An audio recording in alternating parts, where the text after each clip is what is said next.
I am very excited to have a special guest with us today, Tim Cerio, a lawyer with a long history of public service in Florida. I'll tell you all about that in a little minute. We are going to be talking about Citizens Property Insurance and the property insurance landscape in Florida as we enter into the 2023 hurricane season. Stick with us, you don't want to miss it. Tim Cerio, head of the largest insurer in Florida. I mean, the bottom line is you are absolutely correct. The intent is that Citizens would serve as the insurer of last resort. We should not be the largest insurer in Florida, and we are now that. We have been that for a number of months. You're listening to A Deeper Dive with Dara, a podcast by City and State, Florida. Hello and welcome to A Deeper Dive with me, Dara Cam. Today's special guest, I'm really excited to have him with us, is Tim Cerio, the President, CEO, and Executive Director of Citizens Property Insurance Corporation. Welcome to A Deeper Dive, Tim. Thank you, Dara. Great to be with you today. Tim, we have known each other for a number of years. He's not one of my OGs, guys, so don't worry about that. I'm not bringing on another one of my OGs. But in the sense that Tim has a very robust resume of public service in Florida. I'm just going to give you a few highlights. He served as general counsel to former Governor Rick Scott. You're a former general counsel for the State Department of Health. You served on the State Constitution Revision Commission. You are a member of the State University System Board of Governors, and you also serve on the Florida Supreme Court Nominating Commission, and now you are the head of the state-backed property insurance company. So that's hella lot of stuff, Tim. Well, thank you. Thank you for that kind introduction, Dara. It's a pleasure to be here with you today. We talk a little bit about you and how you got to where you are today.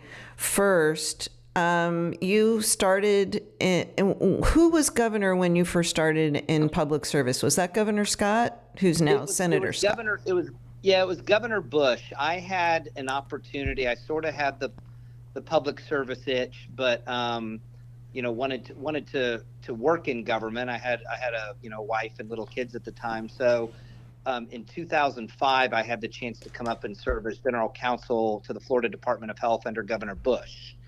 And so I went to Department of Health, and I was GC there for the last 2 years of Governor Bush's administration. And then I was the chief of staff of the department I postponed going back to private practice to do that for about 7 months. So I was chief of staff for about 7 months and then went back to private practice. He doesn't want to say Charlie Crist out loud, is that? Well, no, I'm happy. No, that's not.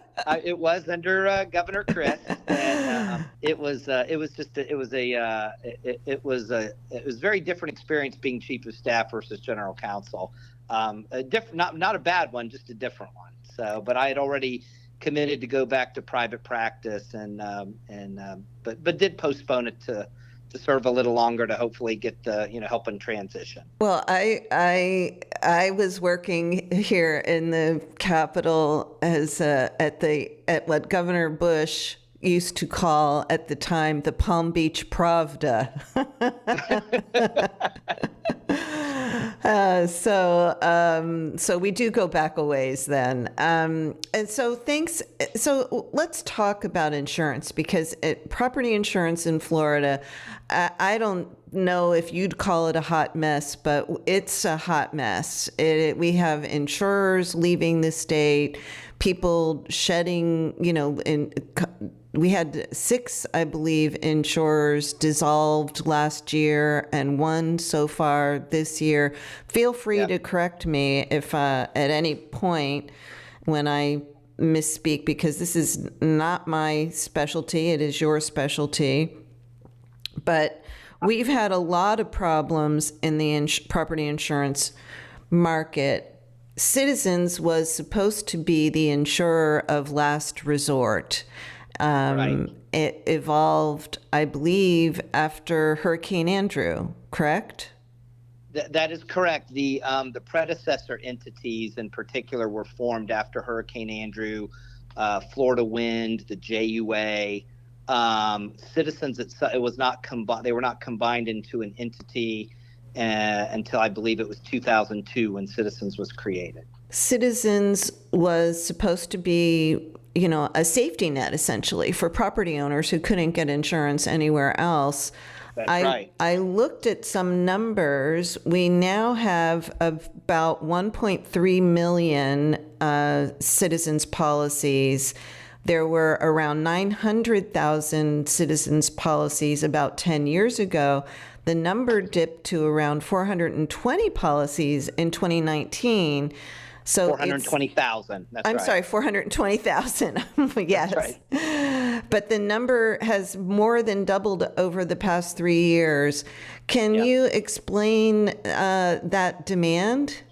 Yeah, I mean, the bottom line is you are absolutely correct. The intent is that Citizens would serve as the insurer of last resort. We should not be the largest insurer in Florida, and we are now that. We have been that for a number of months. When the market is bad, Citizens grows. And it sounds like an oversimplification, but it's absolutely true. When the market is healthy, we shrink. And insurers have left Florida.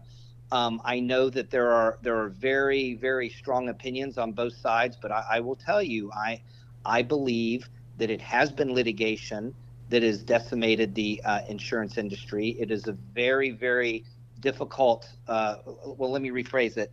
And I want to say this, I want to be fair, Dara. As you know, I'm a lawyer by training, and there are a lot of good lawyers out there who do a good job on the plaintiff side representing insureds. And there are insurance companies out there who don't get it right or who don't operate in a manner they should. Let's put it that way. There are also some very unsavory lawyers out there who game the system, and they're good and bad folks on both sides. And so, but I will tell you, if insurers could turn a profit, if you could make money in Florida, they would be here. And it has been very, very difficult. There are folks that say that insurers should be regulated differently and they're undercapitalized. That's not a bad argument. That is true. But when you think about 76% of the litigation in the country over property insurance occurring in Florida, even though we only have about 7 to 8% of the claims, that is a problem. And I would tell you, the plaintiff's bar is very, very powerful in Florida. And again, I have many friends in the organized plaintiff's bar. They're very powerful. And to see the reforms that happened, I never would have thought that would have happened. That shows you how serious this crisis is, that meaningful major tort reform was able to get through the Florida legislature and get to the governor's desk and be signed by the governor. I think that's very telling. Well, when you talk about major tort reform, one of the reforms that the legislature approved has to do with the bad faith lawsuits, and another one eliminates those so-called one-way attorney fees in lawsuits against insurers. That one, the consumer advocates, though, say nobody's going to be willing to, maybe you can explain what the one-way attorney fees is, and then, and the question is, consumer advocates maintain that nobody's going to want to represent plaintiffs if they're mistreated by their insurers and they can't get their claims settled under this change. Sure. So I don't want to say Florida was the only state, but it was one of the handful of states that had a pure one-way attorney's fee statute. And what that means is if there's litigation between an insurer and an insured, and the insurance company wins, they don't get their attorney's fees. That's fine. Most insurance companies have tremendous resources. But if the insured wins, they get all their attorney's fees. And what you have found evolve over the last decade, I think in particular, is a lot of methods to game the system. So even though insurance companies, and again, this is a very extreme view, but it did happen and we have the data to back it up. Even if an insurer wanted to settle, there was no incentive to settle the case, because if the case could be protracted, the lawyers got their attorney's fees. Again, I'm not saying this happens in every case, but you really saw the case, the amounts that were paid out for claims skyrocketed. Sometimes attorney's fees, you would have a $2,000 loss, and you would wind up paying $35,000 in attorney's fees. So that has been very unhealthy, and I think a lot of insurers, including those who pulled out of Florida, would say that was a real problem. That is not a manufactured, the sky is falling problem, and it was especially bad in Florida. There are other states, a lot of other states, where you do not have a one-way attorney's fee statute, and injured consumers can still obtain good counsel. And again, and I want to say this too, it's certainly not as easy to recover fees, but we still have the ability to fee recover. If an insurance company litigates in a way that's just not honest, if they put up frivolous defenses, they can be subject to what's called a 57105 motion, where a lawyer files it. Essentially, to oversimplify a little bit, if that frivolous paper is not withdrawn, or if the frivolous defense that's being asserted is not withdrawn, they will be on the hook for the insurers or the insured's, the consumer's attorney's fees. Also, if there is a proposal for settlement that is rejected, that their attorney's fees would have to be paid to the plaintiff's lawyer, or to the plaintiff and the plaintiff's lawyer, if the recovery is above a certain amount. So there are mechanisms, but it is not automatic anymore. And the thought is that one-way attorney's fee statute was sort of the hub of the spoke of a lot of litigation schemes that were abused. Including, one place where you saw a lot of litigation was assignment of benefits. Another was sinkhole litigation. Some of the roofing scandals. The incentive for all of those things goes away if there's no reward for extending and protracting litigation. And but I do have to tell you that that comes with some responsibility. Like you saw, the legislature passed a consumer protection bill. I think that we're going to be under the microscope now. Insurance companies are going to be under the microscope from a regulatory standpoint, and rightly so. I mean, we have a great tool to hopefully fight frivolous litigation, but we need to be doing right by the consumer, or there will be consequences to pay, albeit in the regulatory arena. Right. I think that bill that the governor recently signed that was aimed at boosting state oversight and regulations includes an increase the fines that regulators can slap on insurers, require property insurers to use claims handling manuals, and require that rate filings reflect changes in the laws that were aimed at helping insurers. So some of the things that we just talked about that were supposed to help the companies, their rates should be, those changes should be reflected in their rates. Although I will tell you that I had Fred Karlinski on. I know you know him, and he's an insurance guru. And he told me a couple months ago that Florida consumers have been underpaying premiums for a long time, and that we just have to kind of wrap our minds around that we haven't been paying enough for property insurance, and we need to just get used to the fact that we're going to have to pay more. Well, I will say this: Fred is an insurance guru, if he does say so himself. And I'm kidding. Fred has been a dear friend. Wait a second. I think it's there we go.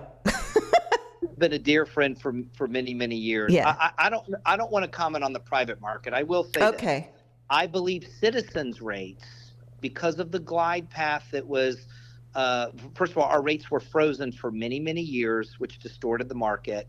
Then a glide path was put in place where we fell behind the private market. That's created a problem that distorts the market, and as the insurer of last resort, if you look in, most state insurers of last resort, they are near, if not the most expensive insurer. And it's to provide a vehicle for insurance for folks who could not otherwise obtain it. And instead, our rates are cheaper.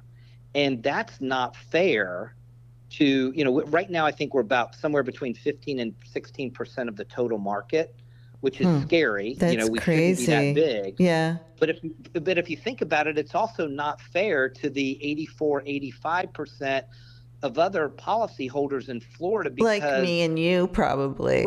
Right. Until I get dropped. But yeah, I mean, right, yeah, I know. Absolutely true. And it's not fair to them. And think about this. They're not only is it more expensive, the folks in the private market have had to absorb much larger insurance increases over the last several years. And if there is ever a problem, if our surplus is depleted, if we have a major storm or two, and we have to do what's called emergency assessments, those assessments are assessed not just against Citizens policyholders, but everyone in the private market. We all pick up the tab. That's right. So they're already paying more, and now they may have to pay an assessment. We hope it doesn't come to that. But that's why we argue that our rates are artificially low. Nobody wants to pay more, but it's a matter of stabilizing the market, and it's not fair to folks in the private market right now. We're actually recording this a couple of days before the Public Service Commission holds a rate hearing on a proposed rate increase for Citizens policyholders. The Office of Insurance Regulation. Yeah, Office of Insurance. I'm sorry, the Office of Insurance Regulation. Right. And I believe you're seeking an average 14.2% rate hike. That would be a 12% increase for primary residence multi-peril policies effective November 1st. Do you think that after that double-digit rate increase, will that then align the Citizens premiums with what they should be, do you think? I would be grateful if that is granted, Dara, but we still will not even be close. We will still be, and I want to be careful with my figures here, but I think on average we will still be maybe 35 to 40% below market, below where we should be. So we're trying to narrow the gap, and you may recall, and this is and OIR is well aware of this, and they as a regulator they've been a good partner, but we will point out in this hearing that when Senate Bill 2A passed during the last special session, the legislature said that Citizens was to be not only actuarially sound, but to be non-competitive with the private market. We are highly competitive with the private market, and still will be, even if our rate increases are passed, because we will still be, again, vastly below where we should be as far as the rates we charge. And I'm not, to Citizens customers out there, I hope they understand, I don't want you to have to pay more just as a consumer myself, but as the person who's in charge of trying to keep Citizens running. And the bottom line is, we impact the private market. We have got to pursue rate increases. Well, I just saw, actually, right before we started recording this, I saw that my colleague Jim Saunders, News Services in-house insurance guru, wrote a brief that Citizens, that state regulators have approved proposals by two insurers to take as many as 26,000 policies from Citizens. I believe now, under one of the new laws passed during that special session that you mentioned, Citizens policyholders will be required to accept offers of coverage from private insurers if the offers are within 20% of the cost of Citizens premiums. Is that? That is correct. That should sort of, if you've got enough insurers, if you have enough people willing to write policies, that should drive away 26,000, kind of a drop in the bucket at this point, but it's I guess, heading in the right direction. You're absolutely right. That is it.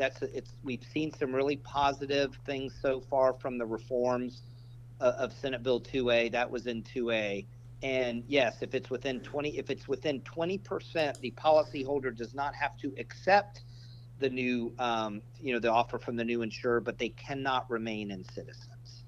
But hopefully more companies will get into the market again. If our rates are as far behind as they seem to be, if we're talking about we have rate inadequacy in the 30 to 40% in some areas, getting to within 20% for a new company is going to be tough. But it's a start, and it's a very promising start, and we are optimistic. So what's to keep a consumer like me, or you for that matter, from just saying, the heck with it, I'm exhausted. It is exhausting. I've been dropped twice over the past 7 years, and I haven't filed a claim. So, right. I'm not sure why I never thought of trying to get Citizens. I thought, I guess what's to keep people from running to Citizens if you're that much less expensive than the private market?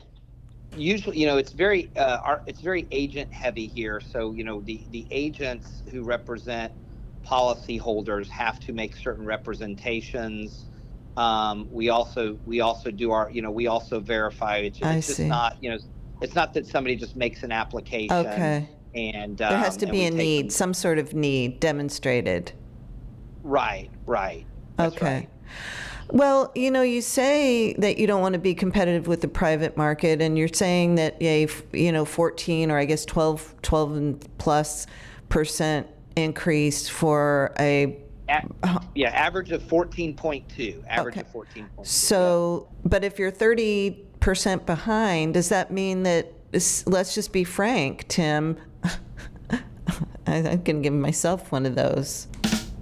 Let's be frank, Tim, does that mean that Citizens policyholders are going to see an even more higher increases coming down the pike? Well, so remember the glide path, right? So the glide path, if we are required to make a filing with OIR for actuarially sound rates, but for the glide path, because we are so far behind the private market, and it's not just a comparison, it's where, if you in an actuarial analysis of our numbers and our premiums and where we are financially, it would demand a much higher requested rate increase, Dara, but the glide path limits us. And can you explain what the glide path is?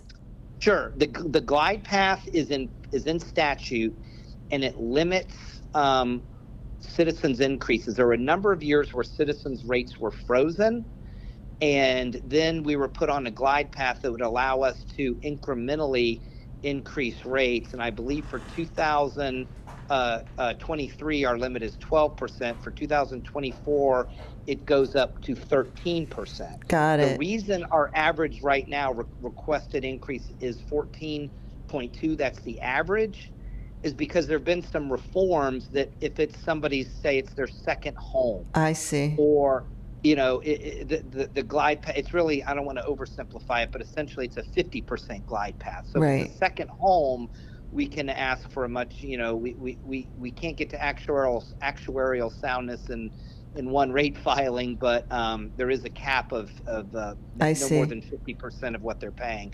Same thing for if an insurer goes insolvent. If there's an insolvent insurer, right, and their policyholders are absorbed into Citizens, there could be an example where they were paying $4,000 a year and they come to Citizens and only have to pay $2,000 or even $2,500.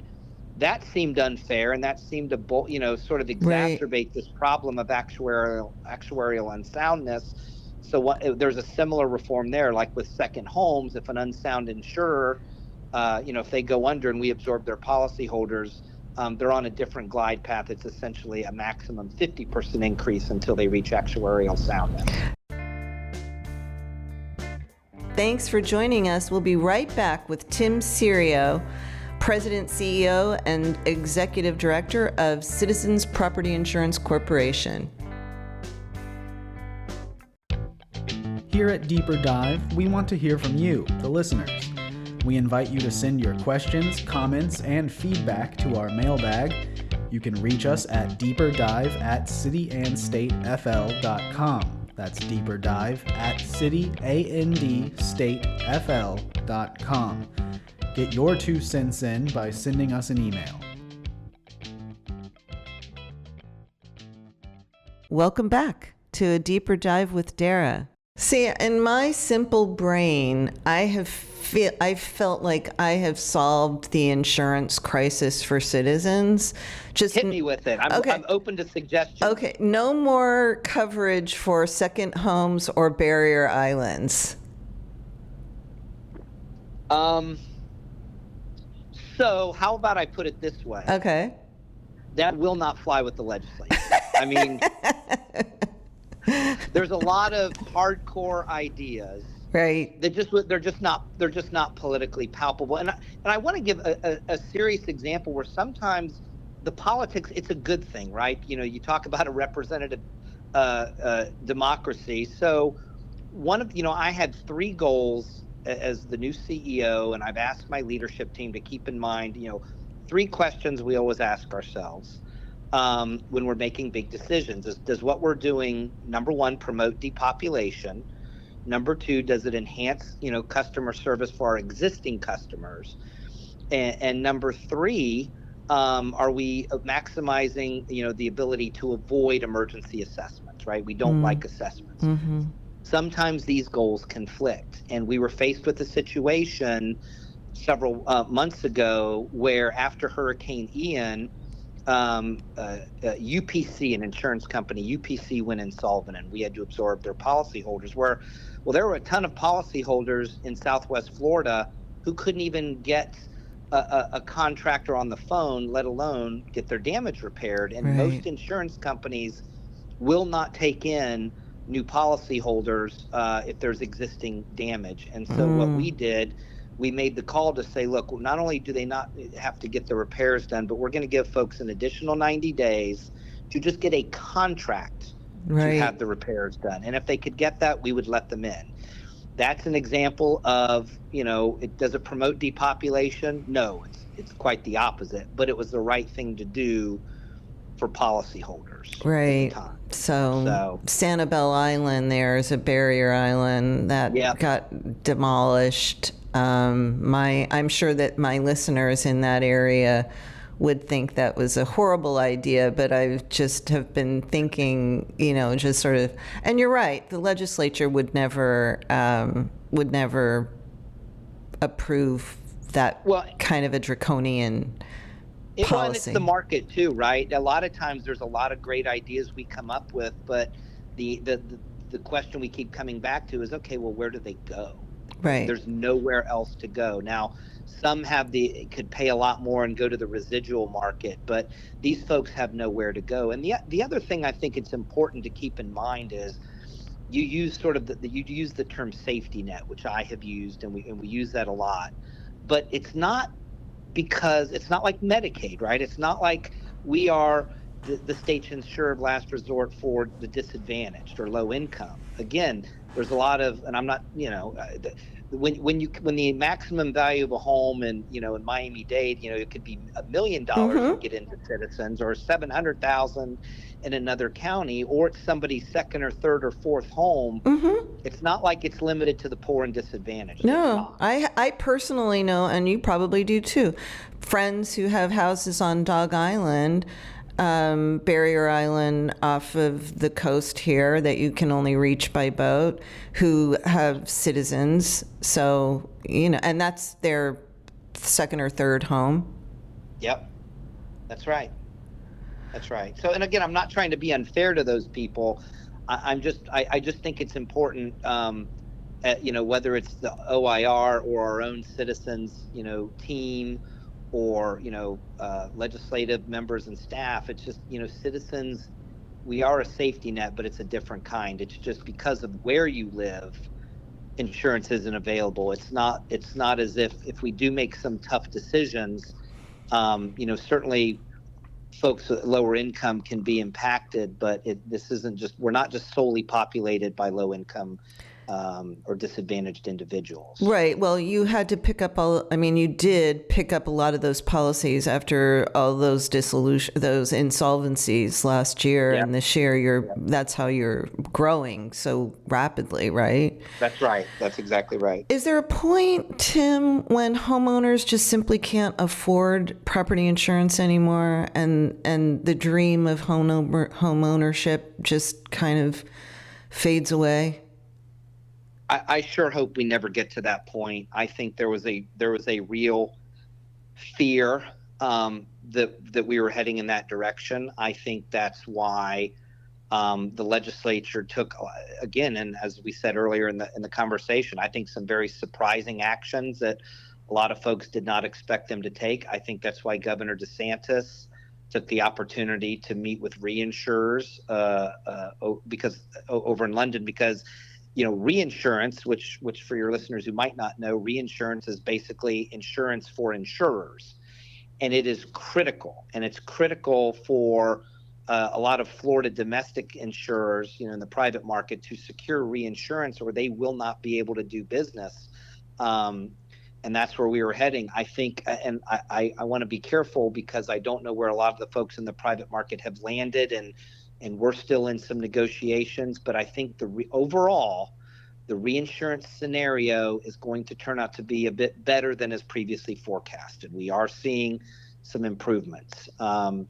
Citizens is usually in a better shape than most of the private insurers because we're not a credit risk, because our claims will be paid. Mm-hmm. There's never a risk that Citizens won't pay claims. The downside is we will pay claims because if under the statute we are forced to assess. Because we're all paying for it. Exactly. The private market. And I think it's we pay for that on all, isn't it? Am I wrong? But it's not just property insurance, like your car insurance and other kinds of insurance. You pick up the tab there too. Yes. If we are forced to do an emergency assessment that impacts all policyholders in Florida and all policies, home, boat, auto, and it's a small assessment, but it's still an assessment that's there. The only things excluded are medical malpractice insurance, work comp insurance, and federal flood and federal crop insurance. Well, you talked about some of the changes that the legislature made to try to, that at the same time to reduce litigation, also try to protect consumers. Can you elaborate on the kinds of protections that consumers will have when their insurers aren't treating them fairly when handling claims? Well, I think most of the protections, remember, I think sort of the trade-off when you reduce, when there was an idea to let's really promote tort reform that came out of the legislature to make it, to take away incentives to engage in protracted litigation. The counterbalance was, well, we have to increase the regulatory oversight and give the OIR teeth on the to regulate the insurers. As far as consumer protection, the consumer protection bill was House Bill 1185, and there's a lot of we focused on Dara, we focused on Senate Bill 790. I gotcha. Which was ours, but the consumer protection things, it deals with unfair methods of competition. It talks about, gets into misleading advertising. It talks about, it addresses hurricane deductibles, underwriting timeframes. It was an effort to sort of, I don't want to say counterbalance, but it was sort of like, okay, insurance industry, we're going to give you these litigation reforms, but we are going to also do some, we're going to hold your feet to the fire from a regulatory standpoint and also provide benefits to consumers. So it's all of those. It's House Bill 1185, which is consumer protection, and Senate Bill 752, which is insurer accountability.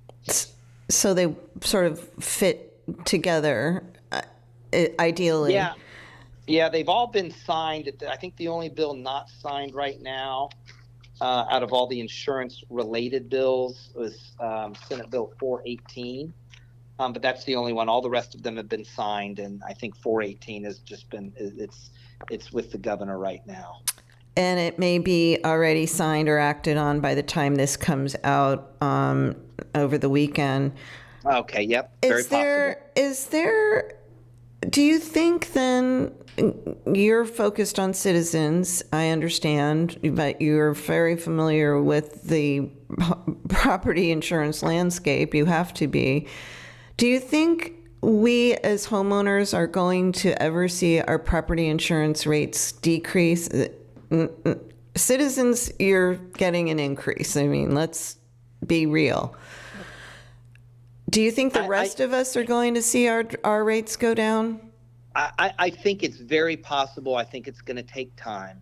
I think, look, Citizens, we are a state-created insurance company, the insurer of last resort. But I will tell you, we really, we pride ourselves, and we've, and I want to be careful how I say this because it is a privilege. But we have had the privilege of being at the table here in Tallahassee as a place to at least provide, recommended solutions. And, sometimes I think we have some great ideas, sometimes maybe some not so great ones, but, we have been able to be at the table during legislative session and with the executive branch as well. And we want to continue to be a source for solutions. And we do try and take a broader view of what's good for citizens, but also what will help and promote the private market. And promoting the private market means good competition and hopefully better rates for policyholders. So to take a winding road to answer your question, we hope so. We think a lot of these reforms will lead to that. I think the first step is rate increases slowing down, and then more competition comes in, Citizens becomes less competitive, there's more opportunities, and then you could see some rate decreases, we hope. How long will that take? I would say at least 12 months, maybe 18 to 24. Got it. And Citizens, I think you said at one point that you believe that Citizens could have as many as 1.5 million policies by the end of this year. I believe we will hit 1.5 by the end of the year, and I think growth will slow down, but we will get bigger than that. Wow. Huh. Yeah. So it's taking a long time, or it will take a long time for the insurance market to correct itself. If it does, hopefully I was doing the happy dance. I think I was telling someone else this. I fractured my tibia. Those of you who are avid listeners know, because I've blathered on about it as I was home in my wheelchair for 3 months. Today I'm at the Terracotta Room at the News Services office downtown, but I had a wah-wah day. I got an $850 bill for the ambulance to the hospital when I fractured my tibia. Came in the mail the same day that I got my property insurance renewal. And so I was just grateful that it was renewed, that it kind of eviscerated that almost $1,000 check that I had to write that my health insurance didn't cover. So, but we're all kind of just like crossing our fingers and hopeful that we're not getting canceled, because there doesn't seem to be any rhyme or reason to what's going on out there right now. No, I think insurance companies cancel policies and to try and stay afloat, or they make, they create insurance products that are a little leaner and are not as robust in coverage. But it's hard to say. I think these reforms are going to work. I think reinsurance is going to become more available and the market will soften. So I don't want to say, I hate to, maybe we've already made a gloom and doom interview. It's going to take time, right? Yeah. It's going to take time, but the right things are in place. We're starting to see litigation decrease. We're not really starting to see the PIF count, the policy in force count for Citizens decrease. But we're seeing some promising things in the rate. of growth. So, stay tuned. I think positive things are going to happen. It's not going to happen overnight, unfortunately. And I should have mentioned that we're recording this just at the very start of the hurricane season. It's just now starting. So, although we know that we had one. I'm sorry. No, I was going to say we had one of our worst hurricanes, I think, came after hurricane season ended, but we're just at the beginning of hurricane season. So I think. Well, Ian slid in there, still in. And, until I came to Citizens, I hate to admit it, I thought hurricane season ended November 1. It actually ends November 30th. Oh, I thought it was November 1 too. It's November 30. And I was, and of course this year, day 1 of hurricane season, the storm forms in the Gulf, and then day 2, it's named. Right. So the forecasts are still, I think we're in an El Nino season, and that on the one hand they're thinking that should forecast a calmer season, but the seas are unusually warm. So there's still optimism that it won't be as active as last year, but I'm just, who knows? Did you ever think that you'd be a part-time meteorologist? I did not. It's been a crash course in a whole meteorology, actuarial issues, reinsurance, but it's been fun. Well, I really appreciate you taking the time to join us today. Is there any parting shots you want to give to Citizens policyholders or to the rest of us regular folks out there who are just keeping our fingers crossed? No, thank you, Dara. No, I would just, first of all, thank you for having me on. And I don't want to the policyholders out there, I don't want to sound like I'm gloom and doom. I hate to sound like I don't care about your rates going up. They're just realities of the marketplace that we have very little control over, and we have very little control if we have to assess, non-citizens policyholders in Florida because our surplus is depleted. They're economic forces at work, and we're just going to do our best to try and, basically engage in activities and policies that strengthen the market. And, through this time, you have my commitment. We're going to try and give really, really great customer service. And that's our philosophy. We want to depopulate Dara, but if you're in Citizens and you are a Citizens policyholder, we're going to work hard to give you great customer service. And a lot of people, what I've found since I've been here, we don't always get it right, but when we get the word that we haven't gotten it right, there's a team that really digs in and tries to fix the problems. And that's also been encouraging to me. Well, thank you very much, Tim. I'd love to get you to promise to come back at the end of hurricane season. Absolutely. That'd be great. If you will have me, I would love to come back there. Thank you so much. Tim Cerio, head of Florida's largest property insurer right now. Thanks a lot for joining us. Thank you, Dara. A Deeper Dive with Dara is a podcast by City and State Florida, hosted by Dara Cam, produced by Ryan Daly, and music for the podcast was recorded by Periodic Labs, LLC, and performed by Ryan Daly and Danny Reyes.